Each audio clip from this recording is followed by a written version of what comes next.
22.6 mil millones de dólares. Ese es el dinero que desapareció de las acciones del sector de viajes en 3 días, no en 3 meses, no en 3 semanas, en 3 días. Mientras los misiles cruzaban los cielos del Golfo Pérsico, mientras los puertos ardían, mientras los aeropuertos cerraban uno tras otro, los mercados financieros del mundo estaban calculando en tiempo real el costo económico de esta guerra. Y el número que arrojaron es uno que va a sentirse en cada boleto de avión, en cada litro de gasolina, en cada producto que cruzó el océano en un barco comercial. 22.6 mil millones de dólares evaporados de las compañías de viajes, 4.000 vuelos cancelados en todo el mundo en 72 horas. El aeropuerto de Dubái, el más transitado del planeta, cerrado por tercer día consecutivo. El aeropuerto de Doha, también cerrado por tercer día. Y el precio del petróleo saltando un 13% hasta su nivel más alto desde enero de 2025. Todo esto no es una proyección. No es un escenario hipotético que los economistas construyeron en sus modelos. Es lo que ya ocurrió. Y los analistas advierten que esto es solo el comienzo. Fuente: Al Jazeera. Empecemos por los 22.6 mil millones de dólares, porque ese número requiere ser desglosado para entender su verdadera magnitud. Las acciones del sector de viajes no son solo las aerolíneas, son las aerolíneas más las cadenas hoteleras, más las plataformas de reservas, más las compañías de cruceros, más las agencias de viajes, más los operadores turísticos, más las empresas de alquiler de automóviles, más toda la cadena de proveedores que depende de que las personas se muevan de un lugar a otro. Cuando los inversores ven que el aeropuerto más transitado del mundo lleva 3 días cerrado, que 4.000 vuelos han sido cancelados en 72 horas y que los analistas advierten que la disrupción puede durar semanas, lo que hacen es exactamente lo que hicieron: vender rápido, vender antes de que el daño sea aún mayor. Y esa venta masiva y simultánea de acciones del sector de viajes es lo que produce una caída de 22.6 mil millones de dólares en 3 días. Es el mercado diciéndote con la precisión brutal que solo los números pueden tener lo que esta guerra le está costando a la economía global por cada hora que continúa. Para entender por qué el cierre de Dubái tiene un impacto tan devastador en la aviación global, hay que entender qué es realmente el Aeropuerto Internacional de Dubái en el sistema de conectividad del mundo. No es simplemente el aeropuerto de una ciudad. Es el nodo central de toda una arquitectura de vuelos que conecta a Europa con Asia, a Asia con África, a África con América Latina, a América Latina con Oceanía. La aerolínea Emirates, que opera desde Dubái, tiene una red de destinos que ninguna otra aerolínea del mundo puede igualar en términos de alcance geográfico.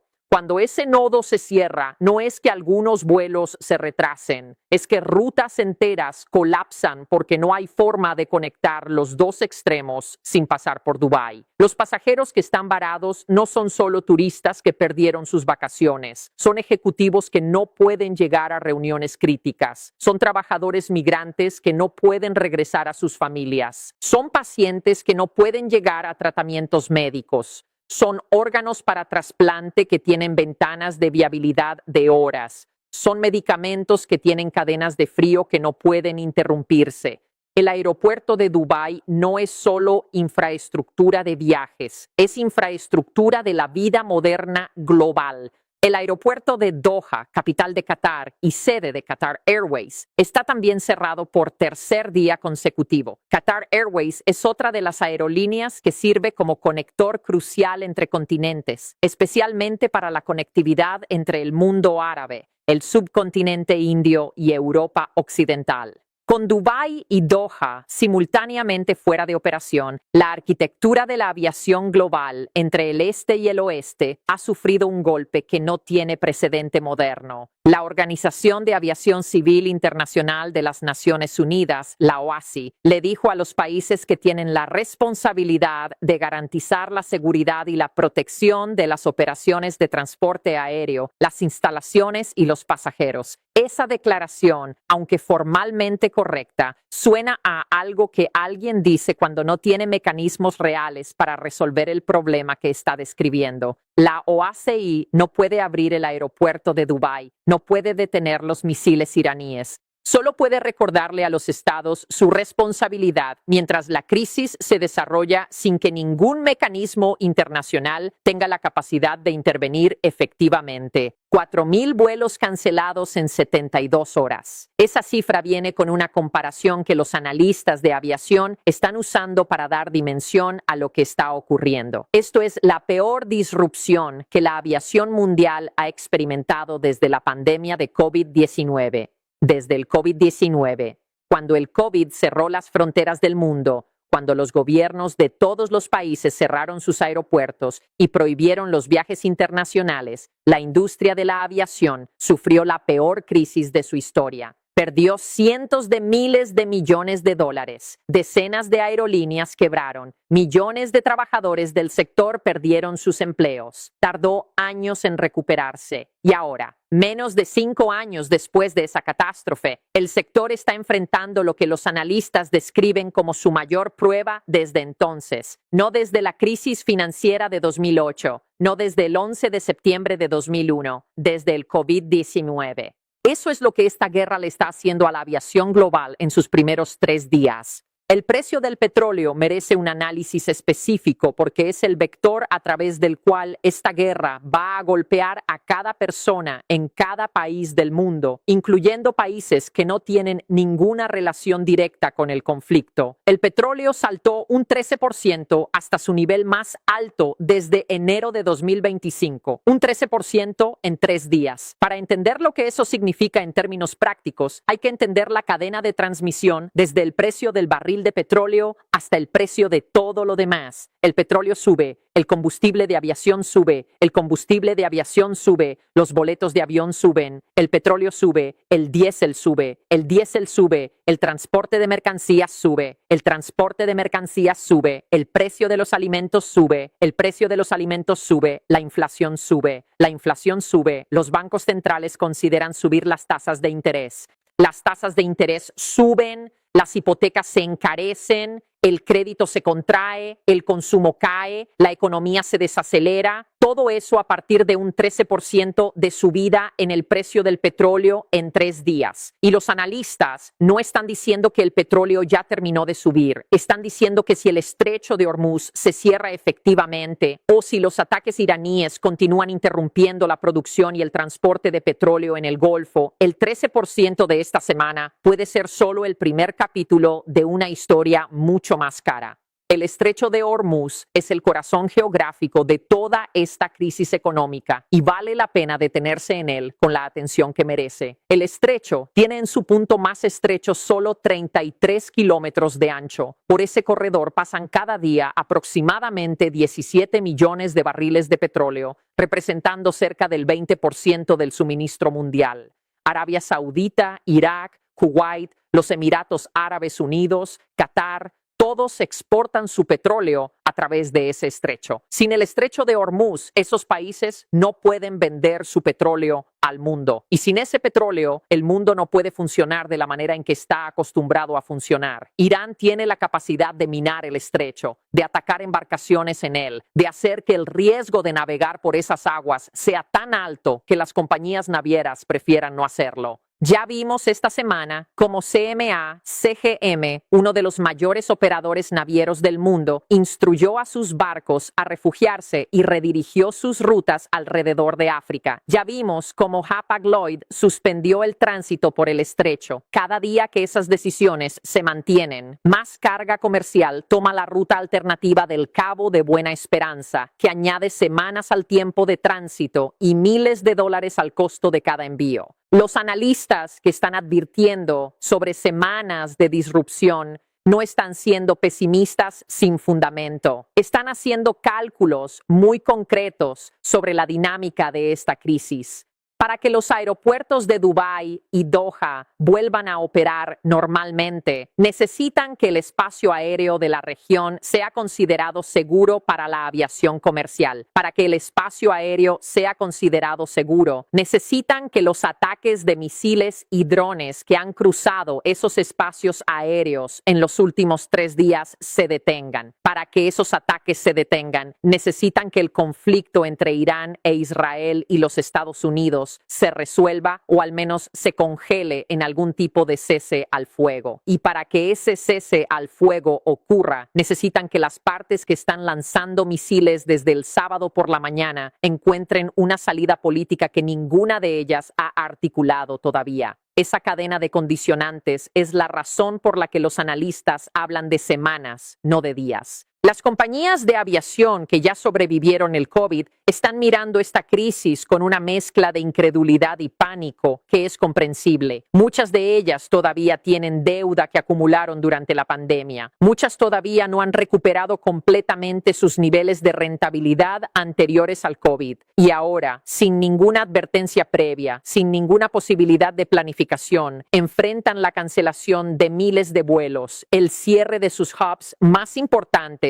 y una subida del precio del combustible que va a comprimir sus márgenes en el momento en que más los necesitan. Las aerolíneas que operan extensamente en el Golfo y que dependen de los hubs de Dubái y Doha, como Emirates, Qatar Airways y Etihad, son las más directamente afectadas. Pero el impacto se extiende a prácticamente todas las aerolíneas del mundo, porque las rutas que pasan por Dubái y Doha sirven a destinos en todos los continentes. Los pasajeros varados merecen atención específica porque son la cara humana de esta crisis económica que de otra manera se discute en términos abstractos de miles de millones y porcentajes. Decenas de miles de personas están atrapadas en aeropuertos de toda la región y en aeropuertos de tránsito en Europa, Asia y África, esperando vuelos que no llegan o que han sido cancelados sin fecha de reprogramación clara. Esas personas tienen que comer, tienen que dormir en algún lugar, tienen que comunicarse con sus familias, tienen que gestionar medicamentos, mascotas, compromisos laborales, citas médicas, fechas de vencimiento de visas. El costo humano de la disrupción de la aviación no es solo el 22.6 mil millones de dólares que perdieron los accionistas, es también el costo invisible y no cuantificado de decenas de miles de personas cuyas vidas fueron interrumpidas de maneras que ninguna indemnización de aerolínea va a compensar completamente.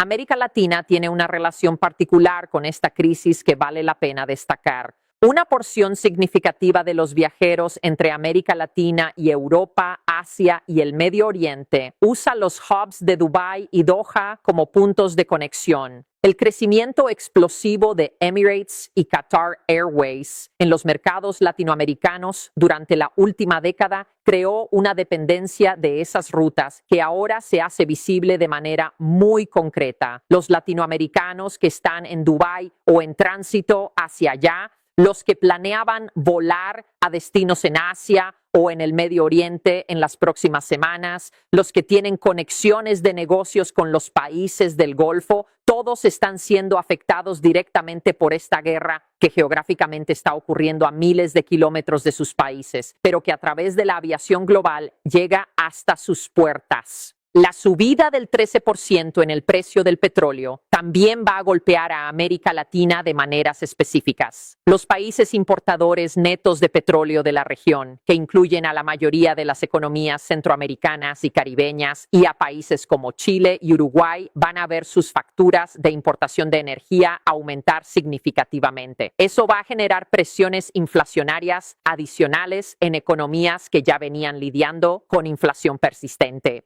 Los países exportadores de petróleo de la región, como Colombia, Ecuador, Brasil y Venezuela, van a ver sus ingresos por exportaciones aumentar en el corto plazo. Pero incluso para esos países, una subida del precio del petróleo que viene acompañada de una desaceleración económica global reduce la demanda de sus exportaciones en general y puede terminar siendo neutral o negativa en términos de crecimiento económico. El impacto en el turismo global merece también una reflexión específica. El turismo hacia el Medio Oriente, que había experimentado un crecimiento notable en los años anteriores, impulsado por la expansión de las infraestructuras hoteleras en Dubái, Abu Dhabi, Qatar y Arabia Saudita, va a sufrir un golpe del que tardará en recuperarse. Las reservas de hotel que estaban confirmadas para las próximas semanas y meses van a ser canceladas masivamente. Los eventos internacionales programados en la región van a ser pospuestos o cancelados.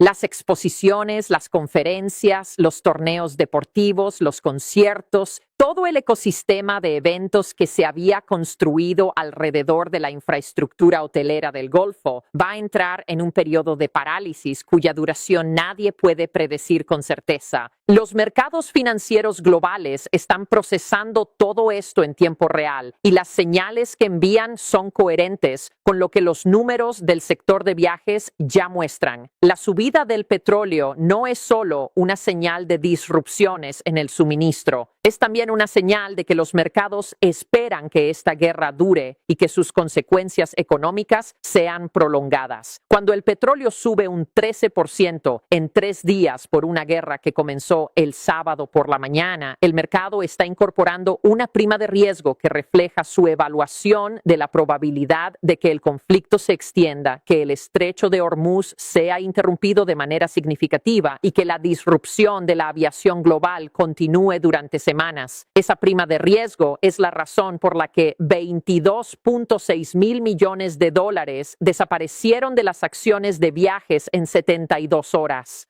Lo que esta crisis económica revela sobre la vulnerabilidad de la economía global es algo que los economistas llevan años advirtiendo, pero que los mercados tienden a descontar hasta que la crisis se materializa. La economía global en 2026 es extraordinariamente interdependiente. Las cadenas de suministro que producen los bienes que consumimos pasan por puertos y aeropuertos específicos, que son nodos críticos de los que depende todo lo demás. Cuando esos nodos se interrumpen, la disrupción no es lineal. Es exponencial porque cada nodo sirve a múltiples cadenas simultáneamente y la interrupción de un nodo interrumpe todas las cadenas que dependen de él. Dubái no es solo un aeropuerto, es un nodo del que dependen decenas de cadenas de suministro, millones de viajeros y billones de dólares en comercio anual. Cerrarlo por 3 días ya costó 22.6 mil millones de dólares en valor bursátil del sector de viajes.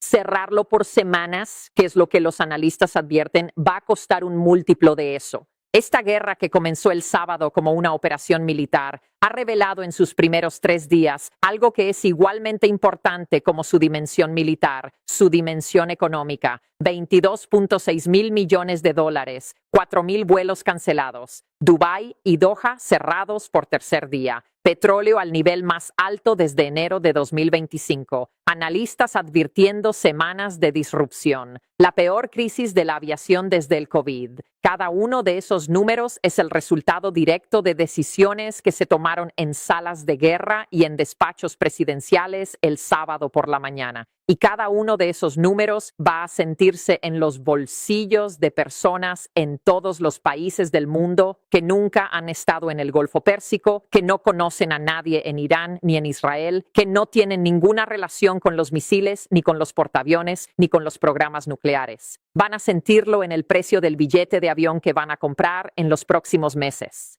en el precio de la gasolina que van a poner en sus autos la próxima semana, en el precio de los productos que van a comprar en el supermercado cuando la inflación de costos de transporte llegue hasta las estanterías. La guerra siempre tiene un precio. Esta vez, ese precio tiene un número muy concreto, 22.6 mil millones de dólares en 3 días. Y ese número está creciendo por hora. No apartes los ojos de esto. Fuente: Al Jazeera.